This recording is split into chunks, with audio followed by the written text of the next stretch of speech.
Alléluia. Amen.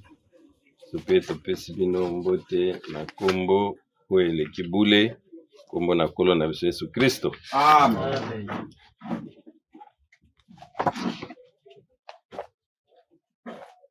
C'est vrai, nous allons combattre pour la foi transmise une fois pour toutes au sein. Amen. Ndimaona episameli basanto mbala mokoko une fois pour toutes. Pe na Golgotha nyonso ezalaki déjà accompli. Amen. Nakondima na biso nyonso toza nango déjà ya basanto nyonso.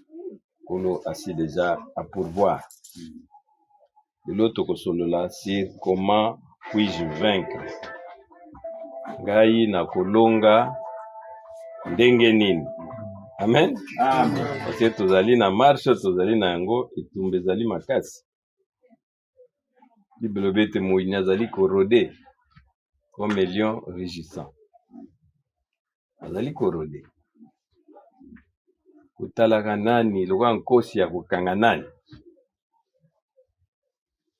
Mais ba o na Nzambe pa azali kobatela bango. Amen. Na tineti bakoka kotombe na piège ya moyini te. Ndenge nini tokoki kolonga? Parce que biso tozali na esika mpona bafable te. Tozali bano tozali na elaka na Nzambe. Amen. Il y a une promesse. Oyo tozali kotalela pe na tango na yango il faut ekokisama.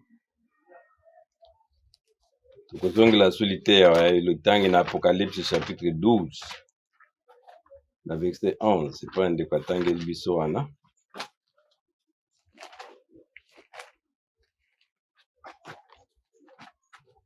Lilobi boyete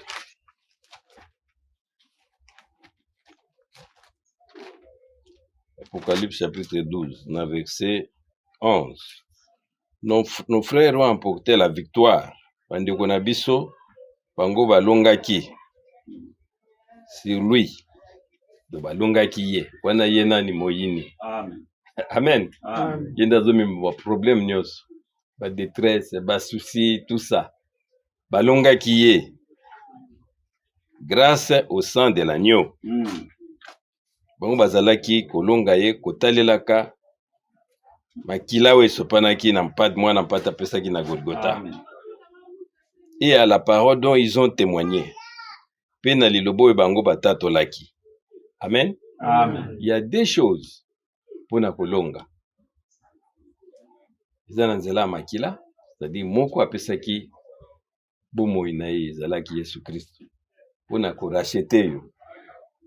Kofuta masumu nyonso tokokaki kosala en tant que bato. Déjà wana ezali na ki. C'est-à-dire que tobenga miso bambato bato na masumu te. Amen. Et ensuite la parole de leur témoignage. C'est-à-dire que mbebo na yo il faut etatola. Amen. Mwenye Yesu Kristo azali kolobeta lobi ezali te oyo mutazali kochana na libumu na ye yango nde to azali kolia yango nde ezali kosuye mutu. Mais oyo ezali kobima na lolemo na ye. Amen. Parce que c'est de l'abondance du cœur que la bouche parle. Amen. C'est-à-dire en toute chose, dès que tozali na mokilo, ceux qui olingi ko vaincre ennemi, il faut taler la biloko wana mibale. Amen. Makila na Yesu Kristo, c'est-à-dire musala nini Yesu asalaki na Golgotha. Et pas nini yo ozalaki délivrer aux asusu oyo aza na esclavagisme te. Oyo aza su na Babylone te. Oza mutu oyo Nzambe akangoli we. Et puis oyo nini ezali kobima na munoko na yo. Amen. Témoignage nini yo ozali kopesa. Yango nde ezali secret ya victoire nyonso na mokili.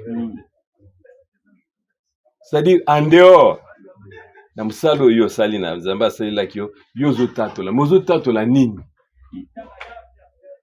Alléluia. Amen. Yo na munoko no tatolaka nini? Foi nini oyo ozali ko confesser. Obabi ils ont vaincu à cause ya makila.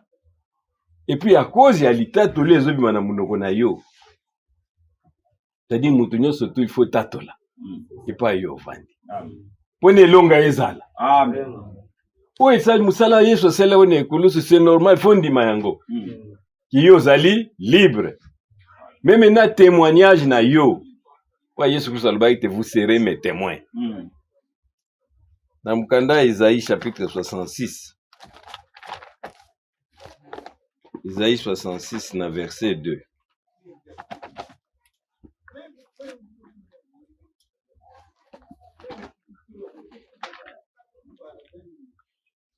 La Bible dit, tout ce que vous voyez, je l'ai fait de mes mains. Et tout cela existe vous dis-je, mais ce qui m'intéresse est les pauvres. Abete, oyo nyonso ezali kasi kotalela ngai, oyo nzambe ngai nazali koluka. Oyo ezali kopesa ngai souci, eza pona babola. Le malheureux, oyo bazali konyokwama, c'est lui qui écoute ma parole. Alléluia. C'est-à-dire, mutu azali koyoka liloba na nzambe. Ye wana pe nzambe azali kotia misu na epai na ye. Amen. Bingi bango les pauvres anesi. Bazali na écoute, koyoka. Avec crainte et tremblement. C'est-à-dire, pour yo otatola, témoignage, il faut yo yoka. Amen. La foi transmise pour tout au sein. Ezali lobo elo kondimo ezali d'abord ozali ko hutana koyoka. La foi vient de ce qu'on entend. Mais ce qu'on entend doit venir de la parole de Dieu. C'est pourquoi eza très très capital. Koyebete yo ozali koyoka nini. Pone oyo ozali koyoka nde yango sikoyo ekosepelisa nzambe. Soki ezali liloba na nzambe. Parce que nzambe alobi ete nazali kosepela. Ou ezali ko intéresser ngai. C'est celui qui écoute ma parole. C'est-à-dire liloba oyo yo ozali koyoka. C'est très très capital na miso na nzambe. Amen. De tozawa na ndenge tozali awa pona victoire na yo, même na ba épreuve, même na monde kotambola. Okoki koyoka biyokela te. Il faut la sire que ceux qui tozali koyoko ezali la parole de Dieu. Et liloba yo ozali koyoka yo pe faut témoigner yango. Amen. Amen. Amen. Oyebi Golgotha, musalo nzamba asalaki yo na ekulu, toza su mokango mite. Oyoki liloba na nzambe, e liloba wana yo il faut potatola yango. Nzamba abite tangu yo oyoki liloba na nzambe, yo ozali muto nzamba bwaki miso epana epana.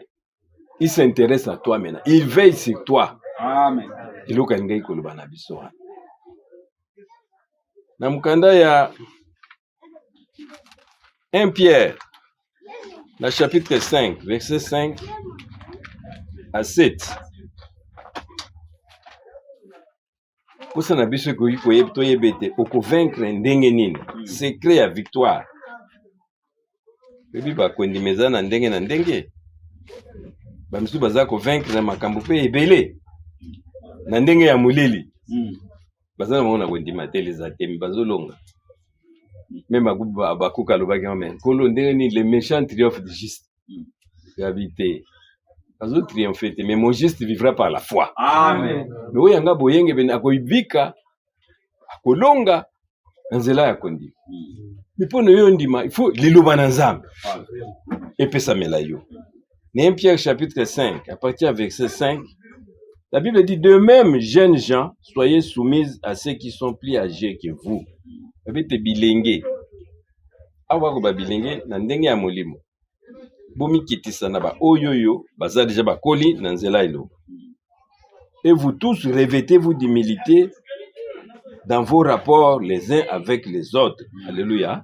Mais eloko ebokoki kozala nango makasi d'abord babete komi kitisa. L'humilité. Monete mutu nyonso pona kine musala il faut alata. Amen. Amen. Soka za soda alati tenina ya soda. Soka za civil olati bilamba veste na yo soki basenga kanini. Soki ezali gilet olati gilet na yo.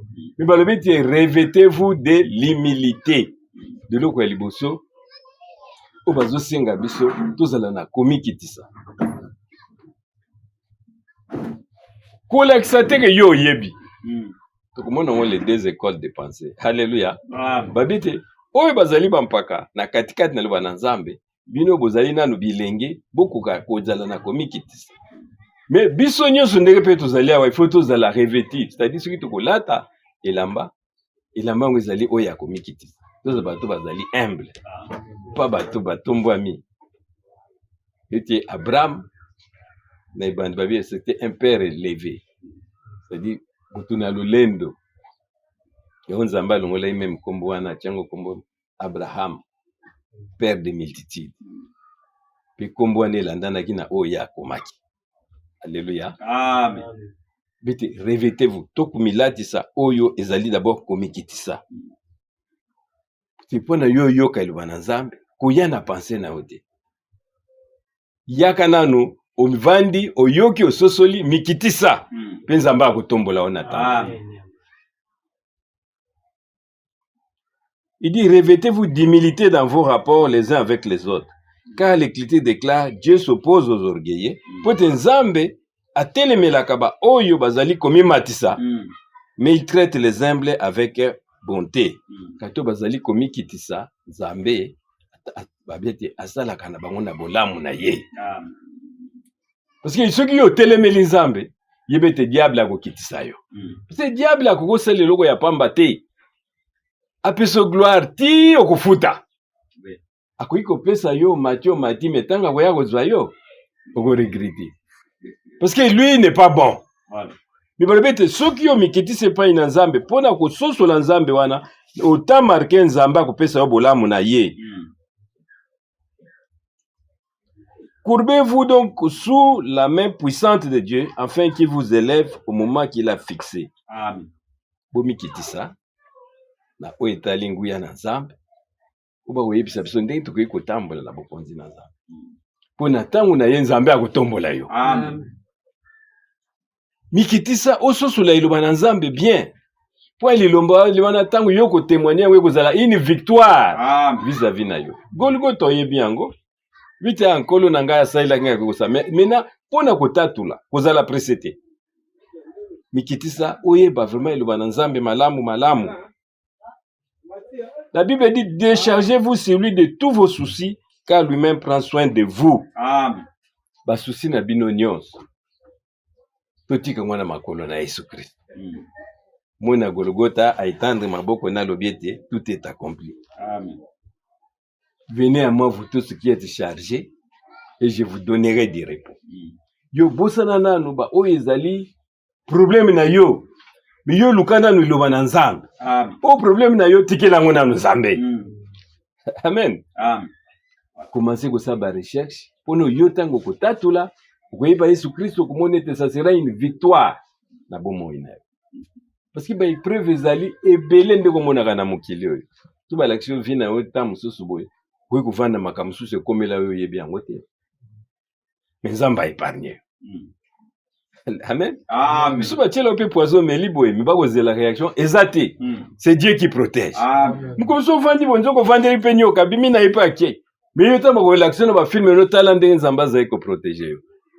soin de nous. Amen. Mais yo makambunyo surtout Italie, au Koliananga, au Boenaboe, Tikelangoza. Yo cherchez d'abord les royaumes des cieux. Au pouvoir d'abord l'Ilobananzam. Surtout aujourd'hui, dans 2 Pierre chapitre 1er, quand il parle aux alliés, dans le chapitre 1er, même il y a verset 3. Par sa divine puissance, le Seigneur nous a donné tout ce qui nous est nécessaire pour vivre dans l'attachement à Dieu. C'est-à-dire, dans la divine puissance. Zamba pesa biso nyonso. Oui, vous allez être tout kokala bien. Nankolo. Ko soki ozali bien nankolo, makambo mpe minene ko sala. Amen. Amen. Amen. Déjà il y a pesa biso ngonyos. Tanga lobai na Golgotha, tout est accompli, c'est-à-dire tout est là. On zamba pesa biso. Et il continue. Il nous a fait connaître celui qui nous a appelés à participer à sa propre gloire et à son œuvre merveilleuse. Il y a l'acception d'abord, Jésus-Christ azalina. Vous allez na révélation. Ezali likamumunene koyebete le Yahweh de l'Ancien Testament, c'est lui Jésus dans le Nouveau. Amen. C'est déjà une grande révélation. Koyebete Yesu tozali kokumisa, c'est lui qui a tout créé. Tout le monde kiango. Yenda zali le je suis, la parole. Au commencement était la parole. Il y avait encore un autre commencement. Le commencement de la création, c'est-à-dire nouvelle création, il y a bateau bazali né de nouveau. Et pas une Jésus Christ bazali les premiers, les grands frères. Et bisoni surtout zali balé qui tozo landa. La carte il y a nouvelle naissance. Kobota ma oyo ya mibale, to ya sika. Babete alakisi biso. Oyo zali na kembo tozali kolanda. Ainsi, il nous a accordé les biens si précieux et si importants qu'il avait promis. C'est-à-dire, toutes les promesses de Monaka. oiza kati na Bible ese kokisama. Amen. Ezelaka tangu na yango pona tokoka komona. Amen. Amen. Bibite Joseph amonaka deja ndoto. Ndenge libota na ye kongumba melaye. Même papa na ye na maman watuni mais même biso pe to kongumba melayo. Mais il fallait à progresser dans la révélation. Alléluia. Amen. Zamba sala kisaki ye. Mais na bomo ina ezala kaka bo akende bo bateka yakende bo bacha na prison bake jusqu'à ce que promesse kokisamaki. Amen. C'est-à-dire soki nzambe asali elaka il faut kokisama na tangu na yango. Malgré ba épreuve kokozala ndenge nini. Bible vite tout nous qui nous a déjà donné et sont là déjà accomplis. Afin qu'en les recevant vous puissiez échapper aux désirs destructeurs qui règnent dans le monde et participer à la nature divine. Vous n'êtes ceux qui t'ont vu biloko wana nyonso. Beaucoup monete tokozali so bato na mokili ote. Alléluia. Mokili koki susu kokukana na biso te. To vaincre mokili. Ils disent, pour cette même raison, faites tous vos efforts pour ajouter à votre foi la bonne conduite. Yo salanios. Faites tous vos efforts. D'abord, pour joindre à votre foi. Eloko aliboso zali kondima. Kondima zali kobuta na koyoka. Koyoka nini niloba na nzambe. Mi balobete cette foi nous a été transmise. Nzambe nda perception na ngolu na ye. C'est des na makasi na yote pone ozwa liloba na nzambe. C'est dit na royaume na nzambe nyonso zali ngolu. Amen. Tout est grâce. À la fin, vous comprenez que biso tovandi na biso ka toza ko kende lokola mwa likase tambola na mai, bako memoka ko mema. Nyonso zali ngolu. Mais balobete yope il faut bunda. Amen. Mengolo ngonde ikokokisama. Bakutia na prison, bakutombolo boye, bakuteka yo, boyena mais à la fin ngolu wana fo emonana. C'est-à-dire tozana kondima. Itia na biso zali nini ndenge nini toki kosala pona kolonga. Parce que combat on a tout le monde a besoin à convaincre. Trop de problèmes. Il va vite te vaincre dans zela makila. Alléluia. Pe malobo tozali kotatula na munoko na biso. Fouye banaza ko confesser nini. Il va vite maintenant ko confession na nzamba vite naza ko s'intéresser. Je veille na mutu oyo azali kozala attentif na iloba na nzambe. Amen. Amen. Vous n'êtes ce que yobil wana nzambe. Et ton dikati na yo il faut ebima. Yo pe faut loba. Et comme témoignage. Tant que vous avez Golgotha, vous avez dictatori, vous avez victorieux. Amen. Et là, vous avez symbolique. Aucune chose. Mais maintenant, vous avez dit, mais ça là est un effort.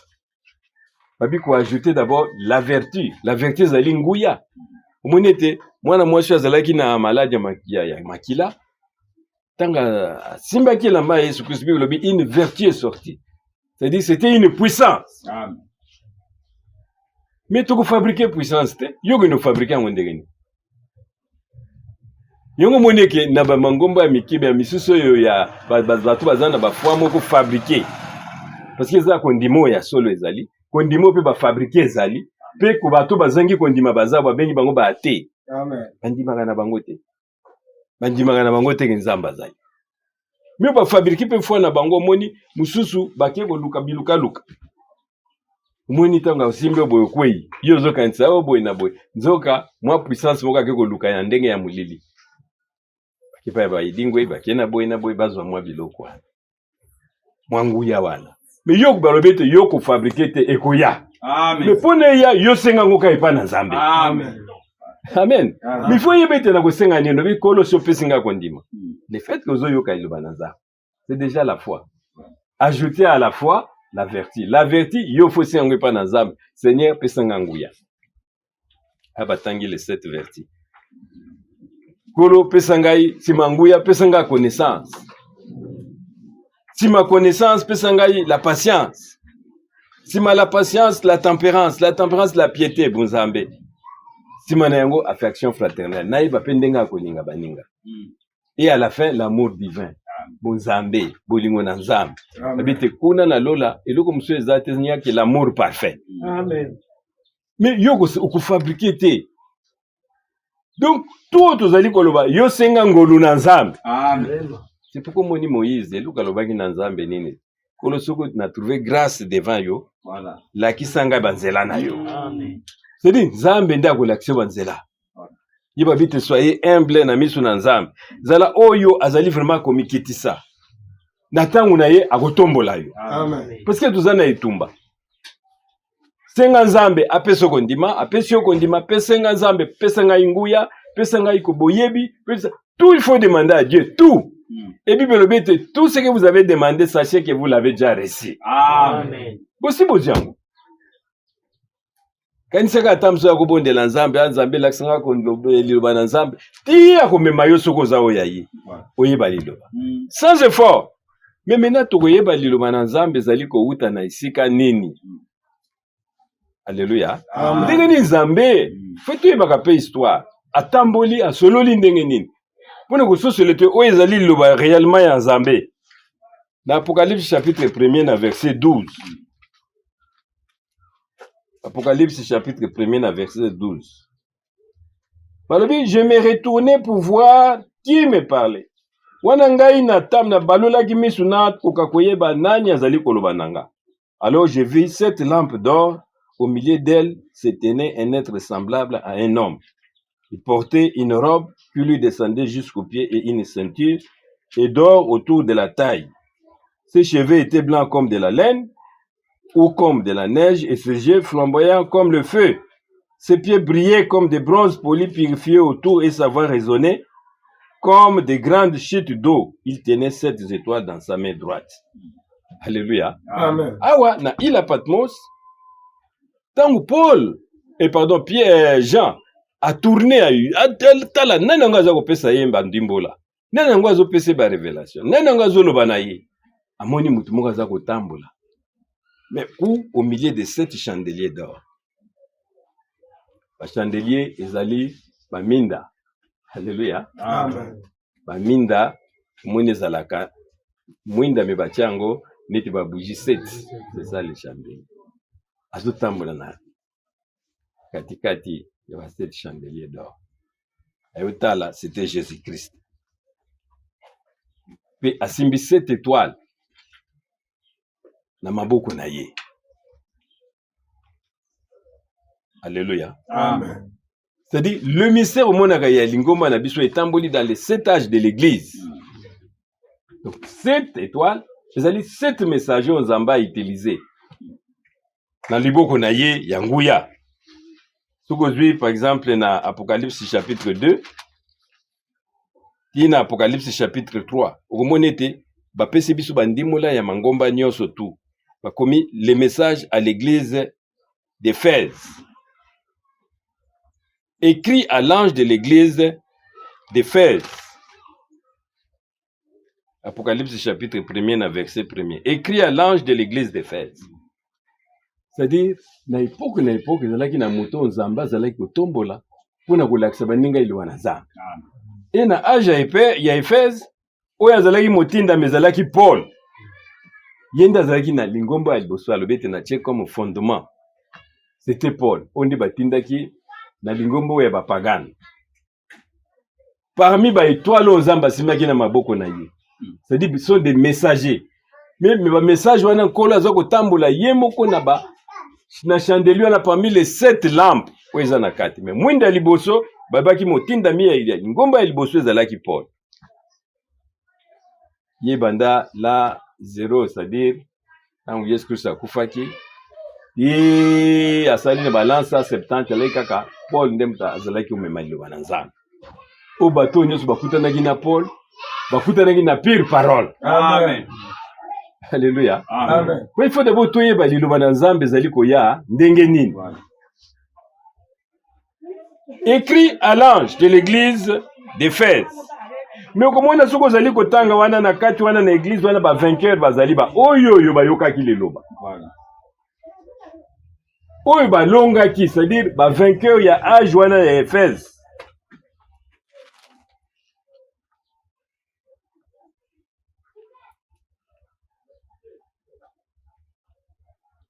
Na verset 7, Apocalypse chapitre 2, na verset 7. que chacun qui a des oreilles écoute ce que l'Esprit dit aux églises. Oyo azali na matoi akwa kososola nini molimo ezali koloba na ngomba na mangomba. À ceux qui auront remporté la victoire. Alléluia. Amen. Na ajwana balongi pe bazalaki. O bakangama ki na enseignement pour azalaki côté. Babengi bango balongi. Bango batatolaki même Yesu Christ parce que mutaza otambula na kati kati kusala na Paul ezalaki Jésus Christ lui-même. Amen. Yenda simbaki mombo mosali na ye. Yenda azalaki ntoma ancien oyo azalaki ko lukanini ko lakisa baninga liloba wa basosola. Et Bible le bête soyez soumis aux anciens. Nabampaka wana. Tokoti na message à l'église de Simir. Écrit à l'ange de l'église de Simir. Moi j'ai ngomba Simir no ezalaki ba benga Irénée à l'époque. Mais ce qui pour tangi au moins verset 17, surtout kiti moi mouké, à ceux qui ont remporté la victoire. C'est-à-dire qui pe na balongi na moi na âge wana. Théo koma na Apocalypse chapitre 3, écrit à l'ange de l'église de Sardes. Na église de Sardes motinda mina ngwe zalaki liter. Pe komona balongi pe bazalaki. C'est-à-dire les 7 âges de l'église ndenge nzamba atamboli nango.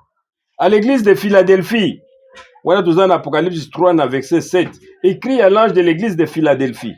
Et yepe motinda mina ngwe zalaki c'était Wesley. Théo kita. Tito comme maintenant dans Apocalypse 3 na verset 14, écrit à l'ange de l'église de Laodicée. Alléluia. To comme na église de Laodicée, c'est-à-dire le 7e âge. Quand vous avez tambula au milieu de 7 chandeliers d'or. Et là c'était ba chandeliers zalaki 7 te ba lampe zalaki 7, mais yaza ko tambula katikati wana. Yende kolona lingomba. Pona kufungolela batu liloba. Kopesa bango kondima. Mais akoki kopesa kondima te nzete banda koloba na yo. To banda koyoka mungongo bo ete nzamba itilizaka toujours batu. Amen. Siko balobe te litatoli ya batu wana. Soki yo ndimi yango. Yo po garder même litatoli wana. Yo po zali kopesa yango moyebi supe Golgotha. Et pas nini yo obiki samaki. Et pas nini nzamba asombaki yo. Sache-le que la victoire est pour toi. Amen. Amen. Amen. Kubanda Yesu Christ tina kozonga na Yesu Christ. Tio koma maintenant na âge ba bengi âge ya Laodicée o bisoto zalina. Et Bible le dit le Seigneur ne fait rien sans avoir révélé son secret à ses serviteurs, le prophète. O lingo lingate, ezala muto nzambe pe apesi liloba ya pire. Amen. Alléluia. Amen. Nzambe na choisir ye. Et musakoliana uba benga William Branham. Yende Zamba révélé ye, afungoli ye maloba. O maloba na bomoyi. Alléluia. Amen. Les paroles. O toki kozwa témoignage, litatoli.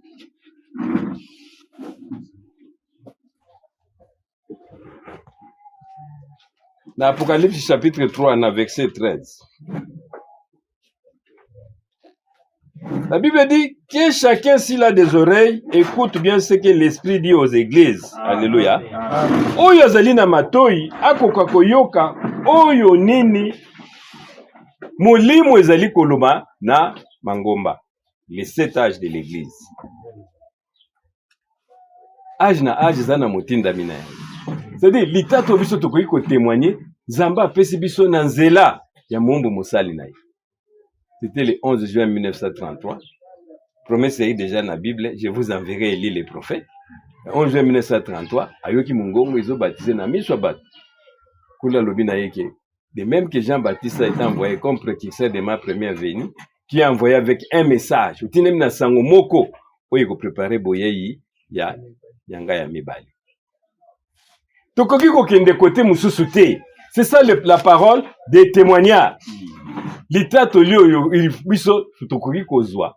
Izo nzamba révélé biso na tangwana. Yesu Kristo asololi biso na nzela ya ndeko muumbu musali na yo. Ya balobite o nyos bazali na matoi. Bakoka koyeba nini molimo ezali koloba na lingomba. Alléluia. Ceux qui ont les oreilles Pibi beke biso tuzaka na matoi mibale. Mais ça ba musu bazoyoka na bango te. Amen. Amen. Azana matoi me ayoka kati. C'est normal. Bazape bangi ba kufa ba matoi bazali. Mais oyo bazali na matoi bayoka oyo molimo ezali koloba na lingomba.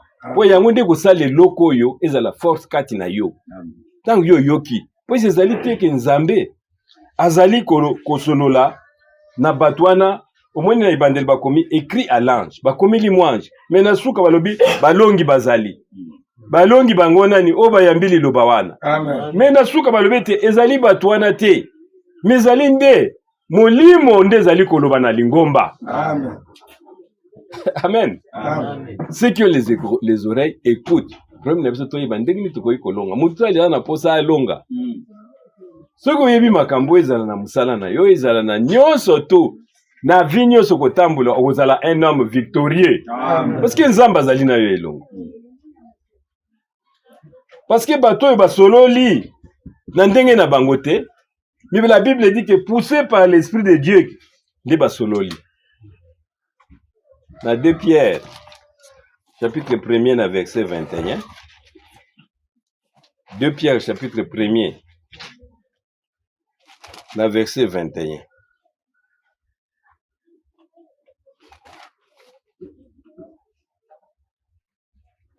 La Bible dit, car aucune prophétie n'est jamais issue de la seule volonté humaine.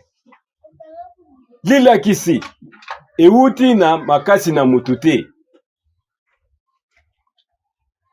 Mais c'est parce que le Saint-Esprit qui les poussait que les hommes ont parlé de la part de Dieu. Alléluia.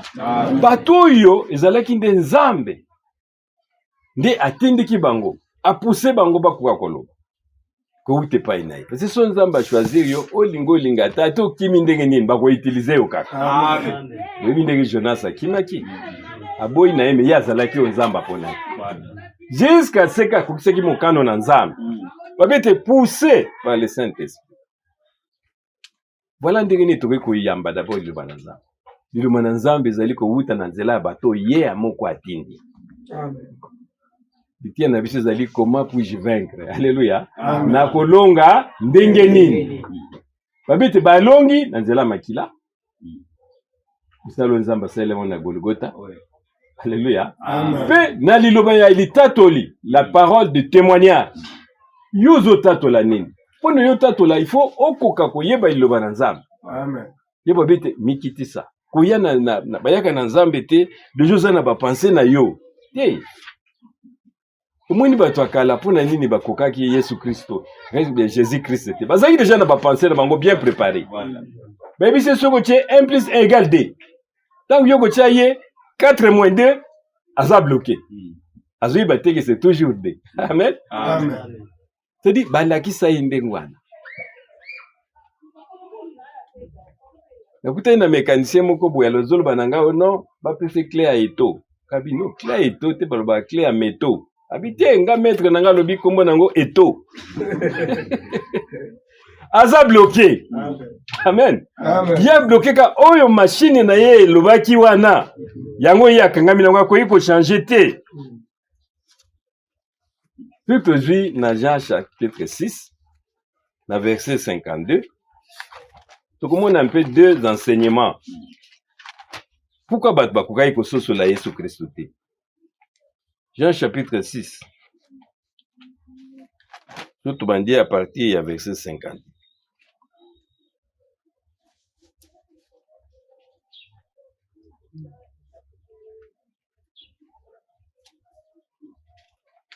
Là-dessus, les Juifs discutaient vivement entre eux. Jésus Christ aye, abandi koyebisa bango. Abi, comment cet homme peut-il nous donner sa chair à manger? Demandait-il. Jésus leur dit, oui, je vous le déclare, c'est la vérité. Si vous ne mangez pas la chair du Fils de l'homme, et si vous ne buvez pas mon sang, vous n'aurez pas la vie en vous. Amen. Amen. Jésus Christ aye. Akuta ina bato yo balakisa bango donc makambo na bango déjà ebele na mutu. Voilà. Ba pharisiens bazalaki, ba scribes bazalaki. Bible bete bato yo balakisa maki na mutu un grand professeur babengi Gamaliel omonete tokotanga yango même Gamaliel wana yenda lakisaka Paul avant que Paul akutana na Nzambe bango bazalaki babengi bango bato bazalaki kotalela mubeko.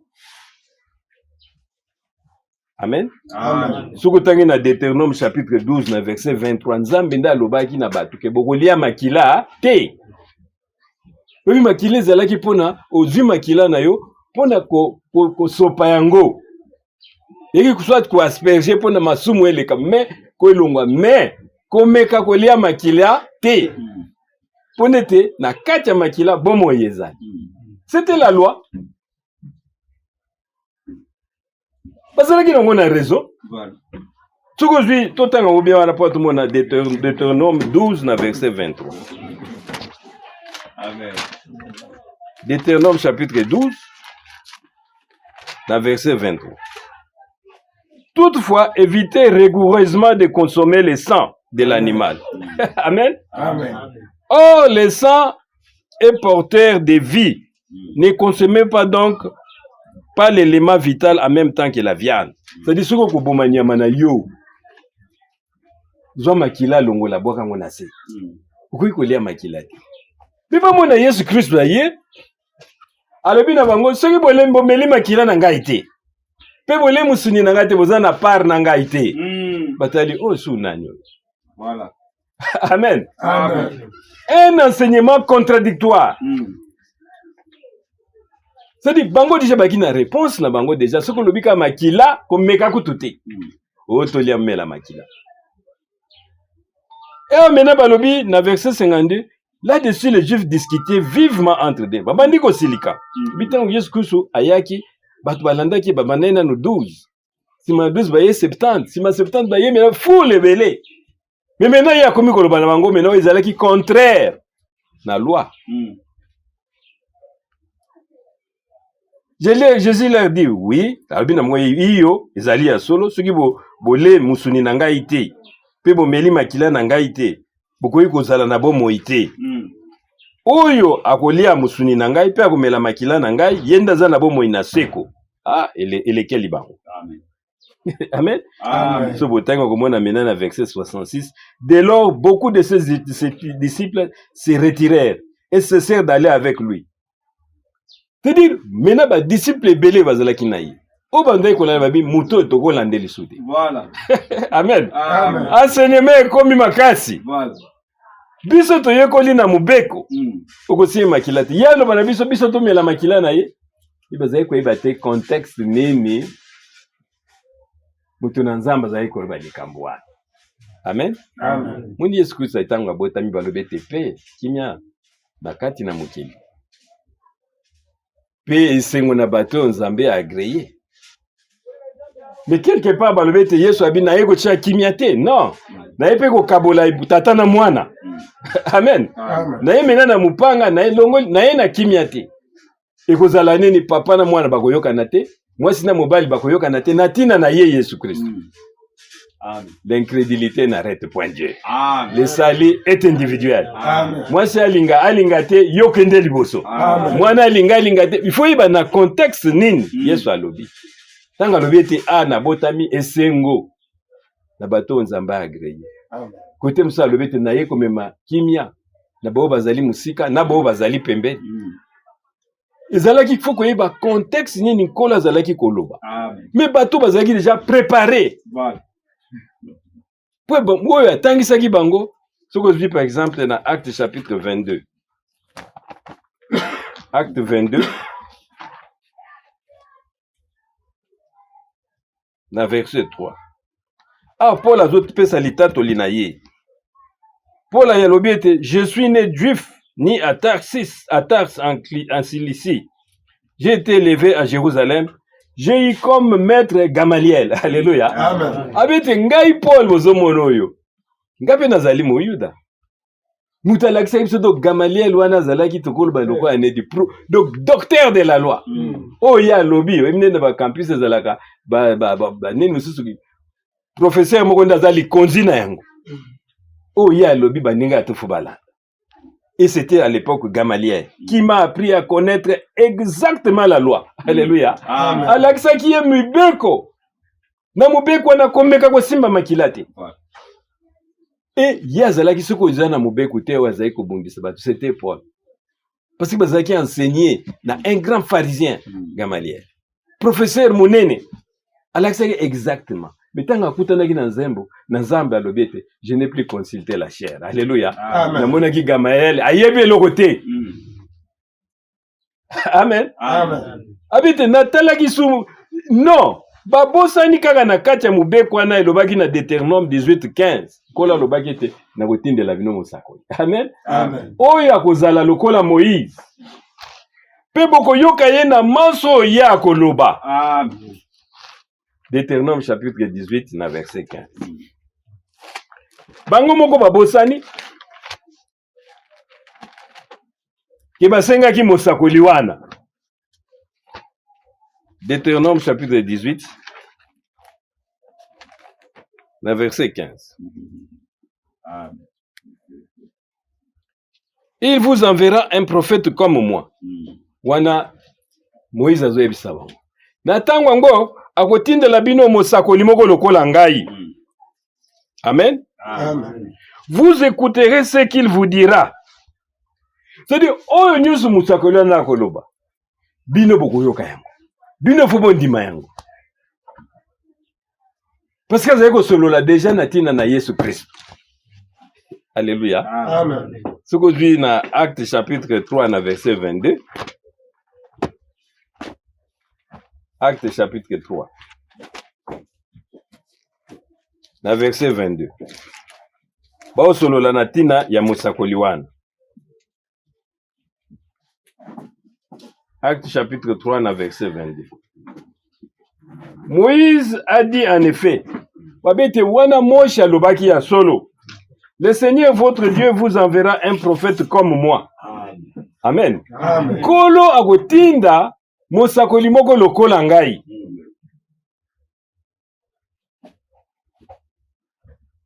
Qui sera un membre de votre peuple. Akouta na libota na bino. Vous écouterez tout ce qu'il vous dira. Alléluia. Amen. Oyo nyonso mosakoli wana akoloba, bino lifo bosala nini? Boyoka yango. Amen. Mais mosakoli wana mena yekati na bango. Abandi koloba na bango bango lobi. Oh, comme ndenge mususu. Il commence à voir au Gamaliel alobelaki bango. Babosanyo Moïse. Wazalaki plus que même promis Nzamba lobi so basakoli bakozala lokwa Moïse te. Parce que yena koloba na ye face à face. Amen. Comme un ami. Azo na posa ya ndoto te, azo mona représentation nanga, azo tuna nga face à face tozo solola. Mais Moïse on a lobi ke akoya. Et puis il faut ajouter à lobi. Vous écouterez tout ce qu'il vous dira. Nyozo ya koloba na bino. Tout homme qui n'écoutera pas ce prophète sera exclu du peuple de Dieu et mis à mort. Alléluia. Amen. Oyo nyonso akoyoka mosakoli wana te, aza déjà exclu. Amen. Peza muto azali voué na liwa. Amen. Mais maintenant mosakoli wana azali kati na bango. Pe balobete soki yo yoki ete yonde okufi. Amen. Et comme équation. Amen. Amen. Amen. Bango mene bakomi kotalela oyo Gamaliel ayebisaki bango, muto amayela ayebisaki bango.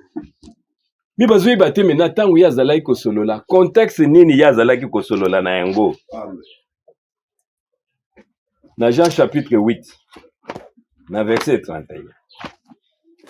Ya babite tango yo ye na pai na Nzambe, zala na komikitisa. Amen. Koya na ba pensée na yo te. Jean chapitre 8, na verset 31. Jésus dit alors aux Juifs qu'ils avaient cru en lui, si vous restez fidèles à mes paroles, vous êtes vraiment mes disciples. Amen. Ainsi vous connaîtrez la vérité et la vérité vous rendra libre. Amen.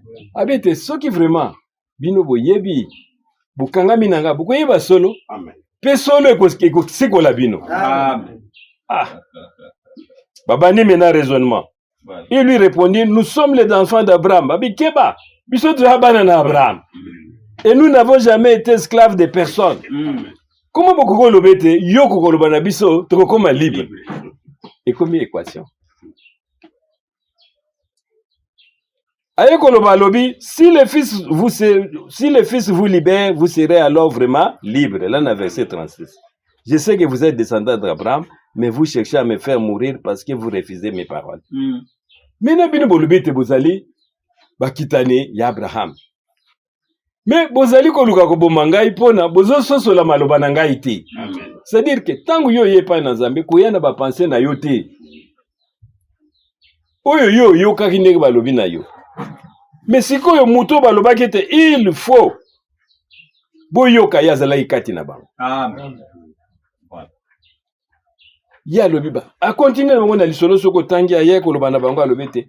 Kuto Abraham amonaki mukolo na ngai pa sepelaki. Ah, kandezo. Yo nano kokisi 30 te loba ko mo Abraham amonaki yo. Ba toyebi tata na yo. Amen. Biso tuzabana batarte. Biso toyebi tata na yo.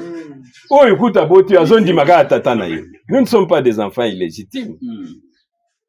Donc maintenant, to sosoli kei, osavement un démon. Voilà. Un homme envoyé de Dieu devient un démon. Amen. Mais ça le vina bango mais bino ozoluka boboma. Na loi na bino pe lo bagi boko bomate. Mais vous voulez me tuer. C'est-à-dire que kati na bino c'est vous avez pour père le diable. Amen. Bino nde tata na bino zalim. Babite à partir ya wana batu balobi non. Nous ne pouvons plus continuer avec cet homme. Bagi ba disciple na ye. Tukoyi ko continuer sous na mutu ndengo te. Oh c'était lui la vie. Amen. Amen. Fallait pas tout na ye. Contexte nini uzokolo ba makambo yo. Mais ti ba kena bango ba tikali ka 12 atuni pe ba 12 wana bino bo kena bino pete. So bo ndibe bo kena bino. Pierre a dit le babi où irons-nous encore? Amen. Tu au kende lisusu wapi parce que toi tu as les paroles de la vie éternelle. Tu veux que photo kangamana opona to bika seko na seko. Mais les autres babi ke ba full. Balobi titi. Enseignement ya boinanto yoka yango. Aiko contredire nyonso yo Gamaliel ayebisaki bango. Mais babosanaki eloko moko Moïse alobaki. Tangu yako ya. Tout ce qui vous dira. Même na makambo Nzambe kokoyo balobeli likamusu eza makasi. Yo lobaka ke Nzambe salanga ngolo. Amen. Amen. Tangu na comprendre lelo te tamsu lobi na ko comprendre. Amen. N'en faites pas un problème. Bonde la Nzambe. Amen. La Bible dit n'abandonnez pas vos assemblées. Amen. Amen. Tangu makambo ikomi makasi babete tango bangai babima Nzambe babete boko bima mwana mpate boko lia. Vous avez dit que mais puis vous allez ajouter aussi les herbes. Amen. Vous voulez bien makasu banini ya bololo. Amen. Amen. Vous pouvez bien biloka makasi. Beaucoup kemba ndengeni. Bango ekomela ibango problème. Yesu ayebisa bango ke avant qu'Abraham fît je suis. Liboso qu'Abraham azala, ngai nazali. Ah, ibazui mena mabanga. Babi oyo, c'est trop sipoté au ming. Maintenant, on comprend vraiment que nous avons affaire à un démon. Oh, c'était Dieu au milieu d'eux. Amen. Amen. Amen. Quel contexte nous avons à Kosolo? Il faut que vous ayez l'Ilwanaza. Ils ont des sources pour tous les enseignements. Il y a la source divine, c'est-à-dire des prédications de Dieu. Oh, il y a le bête. Oh, bazali na matoi. Écoute ce que l'Esprit dit à l'assemblée. Amen. Et puis, tous les pas prédication humaine. Oh, il y a une école. Ndenge batondi wana tanga kine école moko songola webise ona za docteur à ceci cela na kata makambo Nzamba tangi Nzamba ndenge Nicodème azalaki ndenge Gamaliel azalaki Paul alobi balakisaki ngai na Gamaliel mais tango mena na kutani na Nzambe j'ai trouvé qu'il faut la révélation. Amen. Puis le wana Nzambe c'est une révélation. Amen. Et ceux qui ont yebi les révélations ou yebe pa nini yo sikola meki makila isopana ki pona no c'est ça la victoire. Amen. Na mukanda ya Jean chapitre 4 à partir ya 7 verset 7 ouais tokuti Yesu Kristu mena azali ko solola na la femme samaritaine. Une femme de Samarie vint pour puiser de l'eau et Jésus lui dit donne-moi à boire. Oui ba samaritain bazalaki maboto yo comme mokonzi na Syrie azaki na Babylonien azui donc quelque part aya memi bango kuna na Samarie. Et puis kuna bavanda na Samarie baya ko iba ndenge nini ya kuvanda na mboka wana. Kwa zamba za na ndenge na ye ya kumema batu na ye. Et puis le bête à un moment donné banko sikutu babimaki bakomi ko lia bato ba lion pona ni bayi ko adorer nzambe te tango baleleli babi non boluka mutu moka yebi nzambe ya mboka wana amen alakisa bino ndenge bavanda bayibaki pe ndenge nini bavanda mutu wana babete un levite yaka lakisi bango ndenge ni bokoki kovanda na nzambe oyo basalaka boye na boye do bazalaki bato bazalaki bakomaki ko vivre na bana Israël bayebaki pe nzambe ba ya Israël et Yesu akutani na femme samaritaine alobi pesa ngai mai ya bibiso na bino ba juif na ba samaritain boyokani ezalaka te komo kokosianga mai Yesu abiseke soki oyebaki mutu azali kosolwa nayo amen soki oyebaki mutu azali yo moko linga kosenge mai abime yo zatane loka yako benda mai te loko te okopianga mai yango ndenge ozomona mwasi oyo Yesu azomeme malembe kia fungole makanisa et à la fin tant que koyebisa mwasi oyo makambo avina ye mwasi oyo ake kotatola amen kuna na suka lobete alors la femme partit na verset 29 venez voir un homme qui m'a dit tout ce que j'ai fait bokende botala boyoka mutoyo alobi na ngai oyo nyonso nasalaki serait peut-être pas le Messie amen est-ce que ye azali oyo tozali kozela te c'était lui le Messie amen mais yaki lokola mutu ayi pe na posa asala nini ayoka nzala ayi na posa amela mai mais ye akoki kopesa mai sokolandi maloba na Yesu Kristo ozwango na bomoto okomona ete ba mutu aza na mayele te mai yango ya kopianga ya ndenge nini abito soko osengi nga mai oyo mai wana ekojaye ti na suka mais mwasi oyo azalaki momboto na nzambe abito ça doit être le Messie il a eu la révélation amen po elobaki te Messie ifaya ya na nzela na nzoto azala mutu lokola yo soki tozwi na mokanda ya Hébreu chapitre 2 na verset 17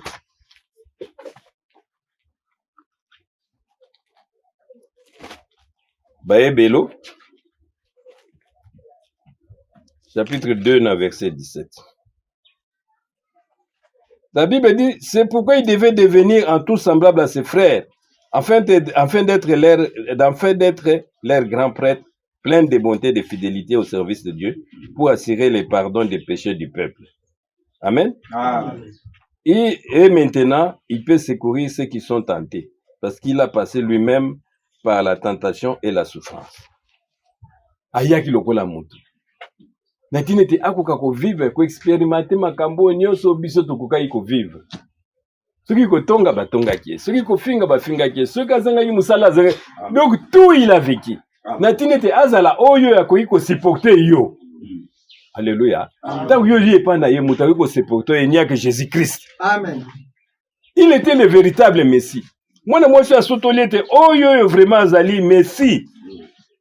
Pena makambo ya yebisi ngai. Mema misu bamoni ye un démon. Ou bato bazalaki kozela ye, bato ela mayele, babite toko continuer na mutu aboyete. Il mérite la mort. Baki kozwa mabanga, baki kozwa tout, balobete non, il faut mutu ya kufa. Dans la chair. Or c'était oyo akokaki kosalisa bango. Même na ba incompréhension na bango bakoko vanda bal bankolo expliquer biso. Même baye ko bazaki à un moment donné, Yesu alobi masiba ba masese. Tant que vous vendez ma Bible, si on a tout compris, c'est là qui s'est né. Amen. Maintenant, on dit qu'il faut expliquer. Mais les autres, non. Il était Dieu, mais il est venu dans la chair. Pour comprendre yo. Ami malamu, c'est Jésus-Christ. Qui peut te comprendre dans tes faiblesses. Tant que tu vas rejeter, oh, mutu asali likambo yo boina. Ah ouais, ça c'est mutu na zambe. Pas souffert, mais lui va dire toujours pardon. Amen. Amen. Parce que la Bible, il est passé par là, en toutes choses. 1 Pierre, chapitre 1er, verset 18.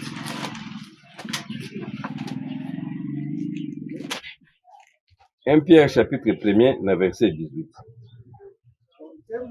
La Bible dit, vous savez en effet à quel prix vous avez été délivrés de la manière de vivre insensée que vos ancêtres vous avez transmise. Babete beaucoup kako yeba, bosomba mina mutu ya nini. Ce ne suffit pas par des moyens de choses périssables comme l'argent ou l'or. Non, vous avez été délivrés par le sang précieux de Christ. Alléluia. C'est-à-dire, bosombami na oezali eloko ya mutuya makila na Yesu Christ. Il fallait y passer na ba pinga mawana, ya passer na kunyoko mawana, tiba bomaye. Na tinete ngana yo toko koza justice na Nzambe. Amen. Habite eloko wana fuboye bakango. Le Messie était là, il a répandu son sang. Maintenant de deux, c'est la parole de témoignage. Amen. Amen. Nini oyoko iko tato la. Est-ce que vous ndiko tato no balakisi na école? Qui est clé wana ndenge ndika ba clé utaka na mutu moko songolo boye na boye. Non. Amen. Amen. Bukonze utaka pa ina Nzambe. Amen. Amen. Fait azako oyo ya yeba ko comprendre facilement la révélation. Qui est Jésus-Christ? Maloba na Yesu Christ zali ndenge e utaka wapi? David tezana ba mwanji. Onzamba atindi. Pour nous apporter la révélation. Amen. Amen. Aye lokola mwana na mpate. Bible bete yenda betamaki yenda fingbanga maki asopi makila na ye pona yo pona ngai. C'est pourquoi l'eau mususu ezalité où etali ba enseignement mondain. Nous devons sortir. Amen. Bible dit sortez du milieu d'elle mon peuple. Amen. Amen. Amen. Bima katikati na bango. Il n'y a rien là-bas na ba enseignement ya batu. Bazali koya ke biso toye kola kiboy. Balakisa ki biso boy. Biso permettez ils étaient enseignés de Gamaliel lui-même. Mais bakoyi ko memelo na vite. Pour vaincre le mwana ba enseignement oyo ya batu ya ba pharisien ya ba scribe zonga na Yesu Christ ateza makasi ndenge nini yo vanda kaka. Amen. Jusqu'à ce que vous compreniez. Apocalypse chapitre 18 verset 4. Sortez du milieu d'elle mon peuple. Amen. Puis j'entendis une autre voix qui venait du ciel et disait, sortez du milieu d'elle, mon peuple, afin de ne pas être complice de ses péchés et de ne pas subir avec elle les fléaux qui vont la frapper. C'est-à-dire, bateau nyonso bazali na enseignement ezali biblique te. Ils seront amenés quelque part. Tout le monde yango te soki yo osimilie na maboko na Nzambe te, diable ndako imilie yo. Amen. Ata pesi yo ndenge nini, yeba à la fin, tu dois payer. Amen. Et souka ya bato nezalaka passe. Bisu basilisi bato na koboma pona zwa bukonzi. Mais à la fin, ukukutana na milimu wana. Amen. Amen. Amen. Ubumuna pona kufa minganga bayebi yango ekomaka difficile. Alléluia. Bible dit les pharisiens. Bango moko bakoti na bukonzi na Nzambe te. Mais balingi pe bino bokota te. Matthieu 23, verset 13.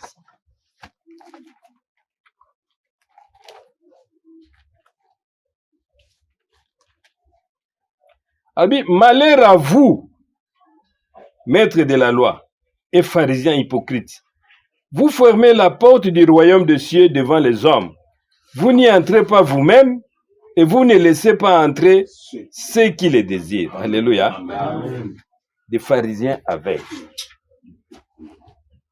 Moni te babete muto yo kati na ipe ba vertu ezalite azali pe en aveugle. Amen.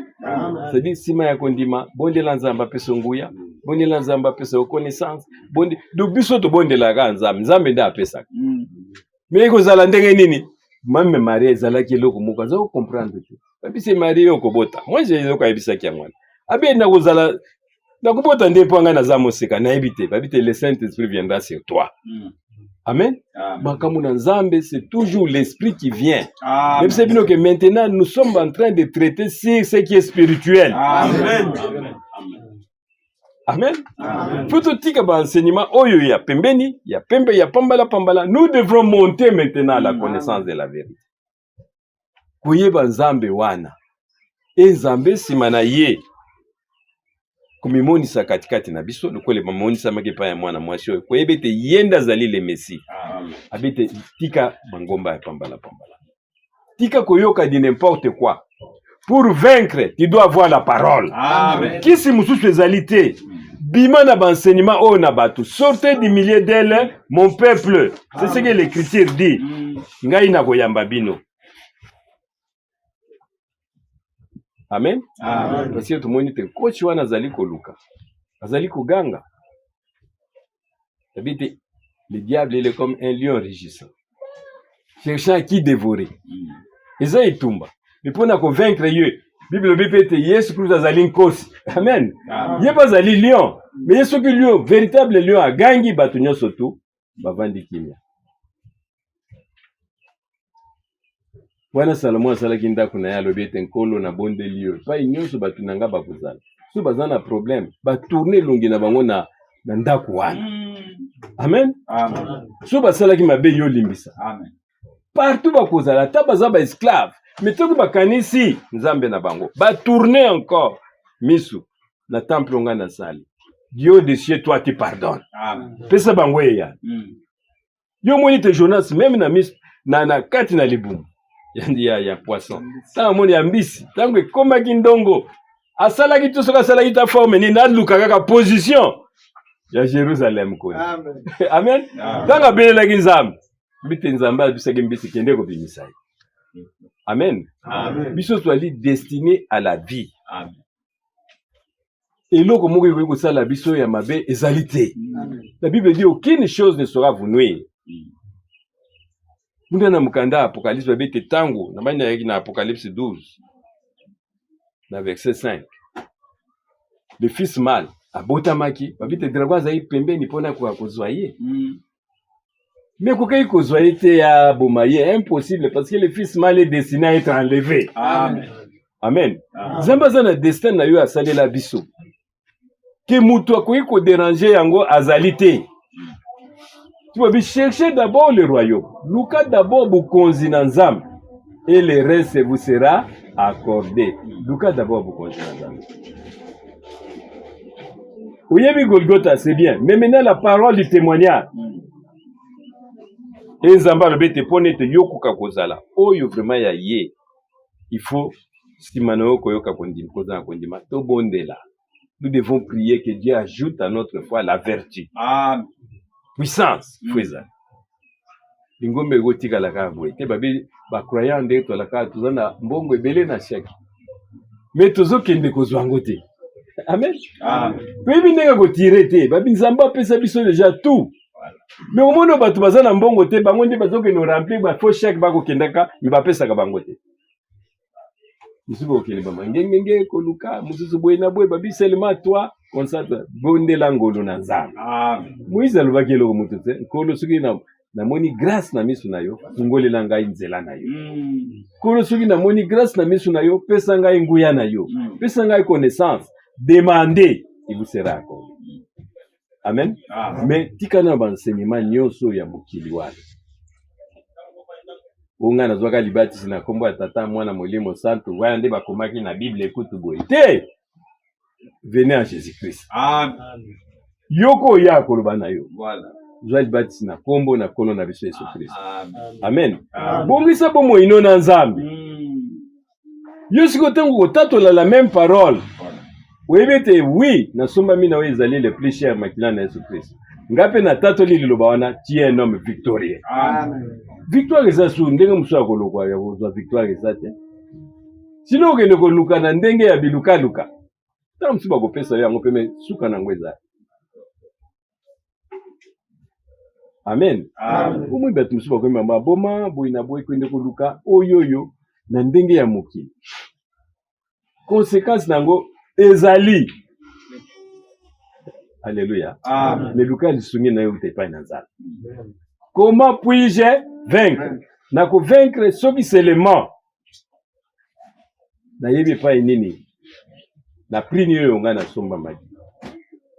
Na bete bozaba être moko bazali précieux. Voilà. Musuma mina makila na Yesu Christ. Makila o na mutuya. Et ensuite beaucoup kakotato. Amen. Mais oui, pas dans c'est d'abord un engagement un engagement d'une bonne conscience. Amen. Baptême est un engagement vite que l'on mène en dimi na kuka kolanda yo.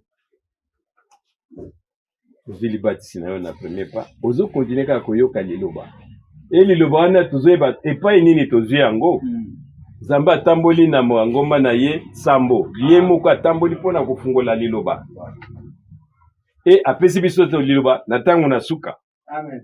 La Bible révélée tomoni ete bamisusu bavandaki na baconnaissance ya Paul, misusu bavandaki na baconnaissance bo abengi bango bapère de l'église, me yo vanda na makolo na Yesu Kristo. Amen. Amen. Amen. Alakisa yo liloba misusu bavandi na makolo mpe ya Branham bazali Branham adi bayebi bango babranamiste badéclaration bezongela na makolo na Yesu Kristo. Amen. Akolakisa yo liloba solo oyo Branham apesaki oyo apesaki eza katikati na Biblia.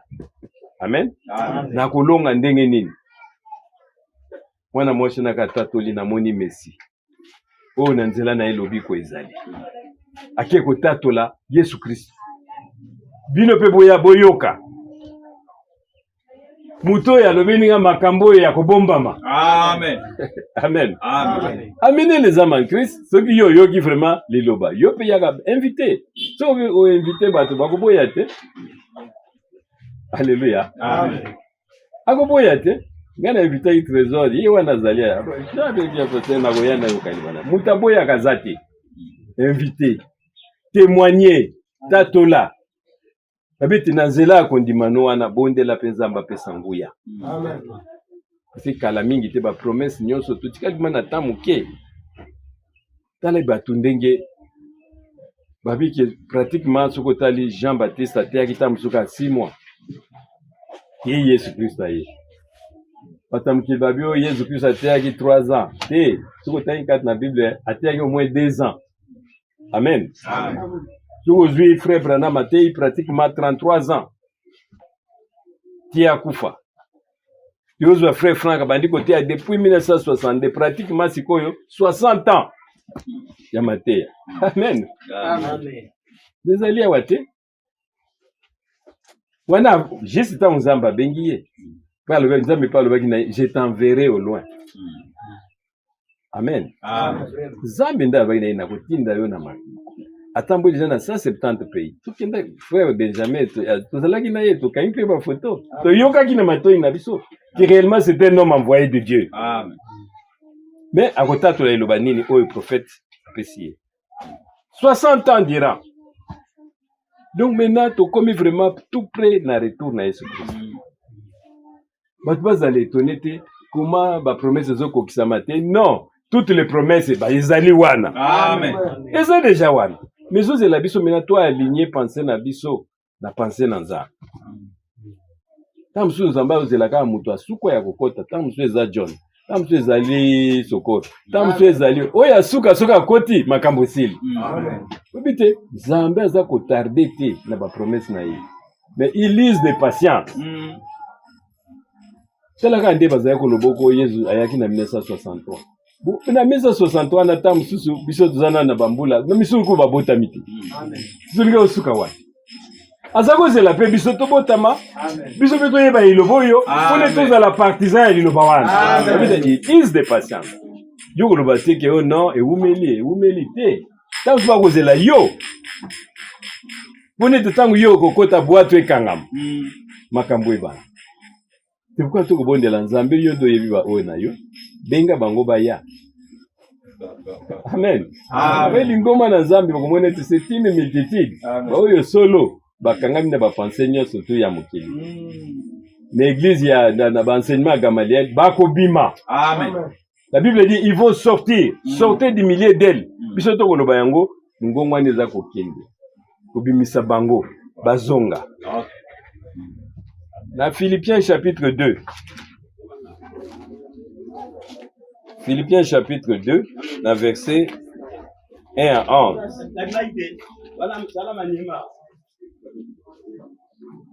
Philippiens chapitre 2. La Bible dit, votre union avec le Christ vous donne tel du courage. C'est-à-dire, koyo kamanayo na Yesu Christ. Est-ce que yango ezali kopesa yo courage? Son amour vous apporte-t-il du réconfort? Est-ce que ezali kosunga yo? Êtes-vous en communion avec le Saint-Esprit?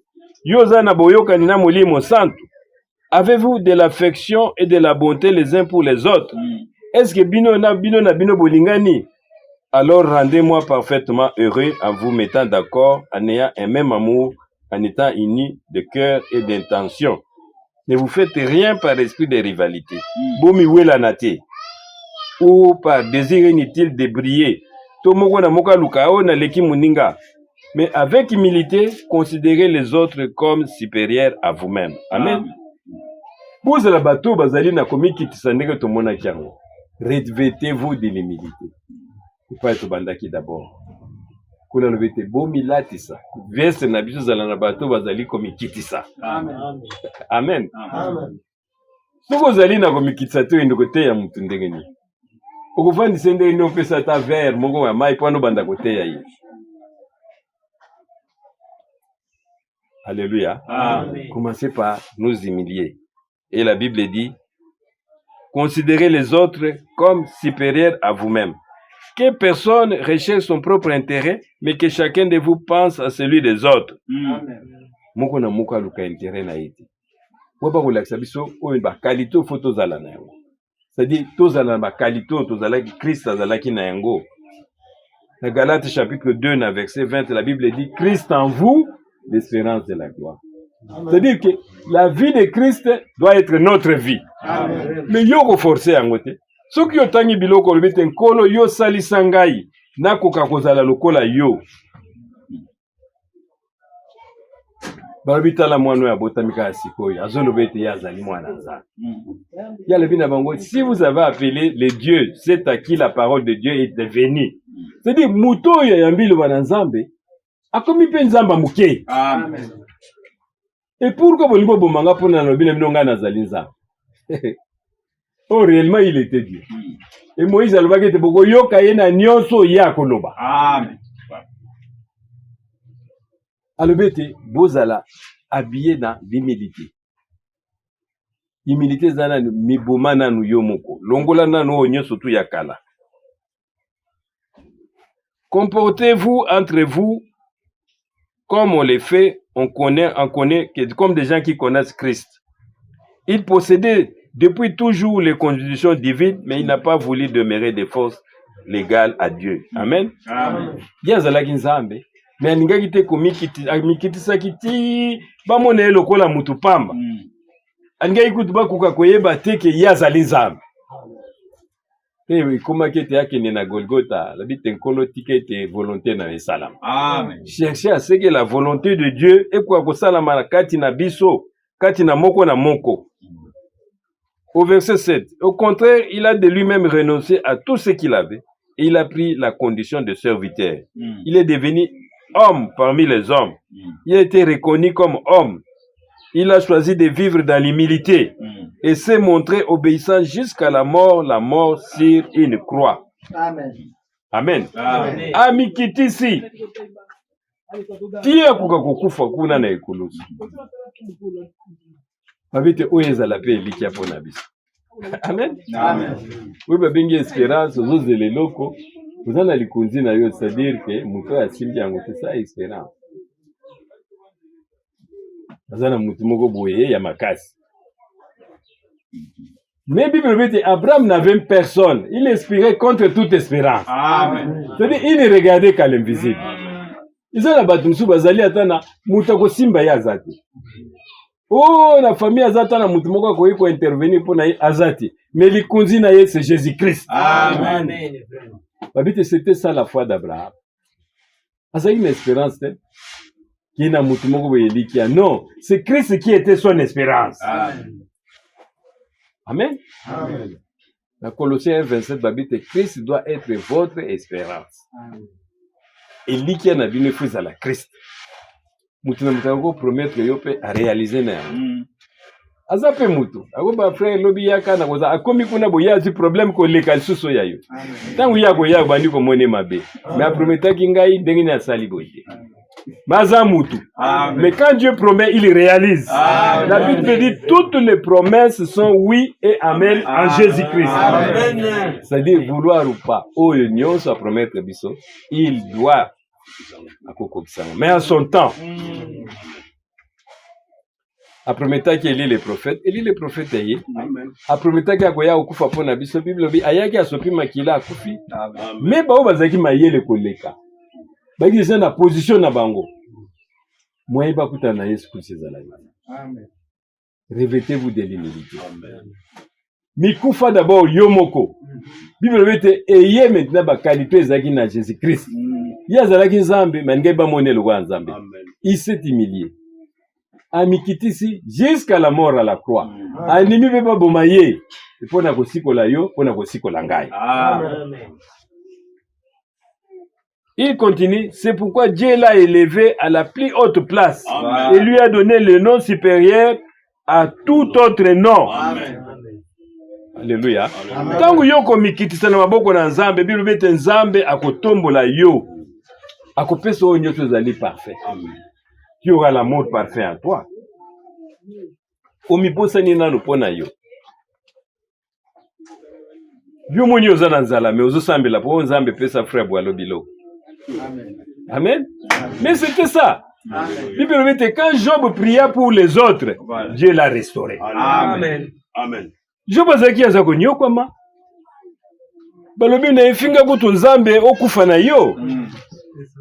Mais à un moment donné, Job balobi non sona landing na mitali ngai moko. Oyo solution kozamani.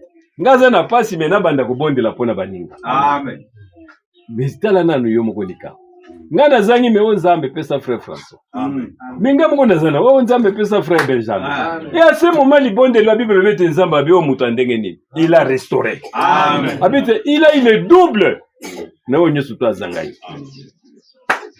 Amen. Amen. Amen. C'est-à-dire que nous devons avoir maintenant la nature de Christ. Tango yawa luka qui intérêt mais il a son intérêt à lui. Non.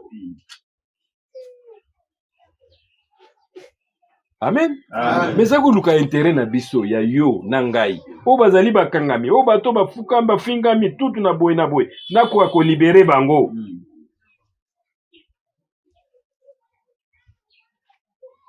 Ayi kufa pona yo, ayi kufa pona ngai, lelo tokomi bana, tobengami bana na nzambe. Par Jésus-Christ. Amen. Yenda za leliki na biso. Babete sentiment wana eko akozala katikati na biso. Le reste, l'ennemi ne fera rien. Soki yaza koluka comme kosi ya kolia nani, Bible bete lui kosi ya solo soka gangi. Lion yende chef ya zamba. Amen. Babete soki kosi ya gangi, banyama nyoso bavandaka kimia. Amen. Et quand il prononce la parole, le diable doit fuir. Amen. C'est pourquoi il faut qu'on y ait le bananza. Babete autant marqué, Dieu va te lever. Amen. Akotombola, il est capable de te prendre. Puis c'est à la goutte, il va écouter Mouto, Lelo, Yenda, comme un grand homme de Dieu. Parce qu'il y a bon paix. Général Moko Boye, Togotanga Kombote, Lanaïka Kanase, Nabiso Togo Solo, la Boye, Naboye, Togozi problème au cas, bon, c'est ce qui est à l'époque, on a colonel. Colonel Bakaninga Koto, Baroulage. Ah, bah, c'est combien? Moi, bagarre, ma vie, non, biso moto, qu'est-ce que ça caille, na, bimisimbo, on a, qui est pesa batika. Comme si vous y avez eu la ligne, tout à l'heure. Oui, maman, on a acheté le tennis longi. Elle est là. Colonel, il y a un poussé nous koyo kele mawate. Abitika, pelelo zamba tambolier. Amen. Amen. Amen. Yenda komi au sommet. Dieu est capable de tout. Amen. Mais gardez la parole. Amen. La parole de la promesse. Dans 4 Malobo, tous allez côté, il y a beaucoup de promesses. Et la Bible continue. Il a voulu que pour honorer le nom de Jésus, tous les êtres dans le ciel, sur la terre et sous la terre, se mettent à genoux. Amen. Et que tous produisent à la gloire de Dieu le Père, Jésus-Christ et le Seigneur. Amen. C'est-à-dire, tous proclament. Tout le monde se va confesser. Mais yo za nzambe wana oyo batutufu ba bongo bakita tomona kyangono nzamba ko pesa biso bukonzi la bénédiction des premiers nés. Amen. Ça sera le double. Amen.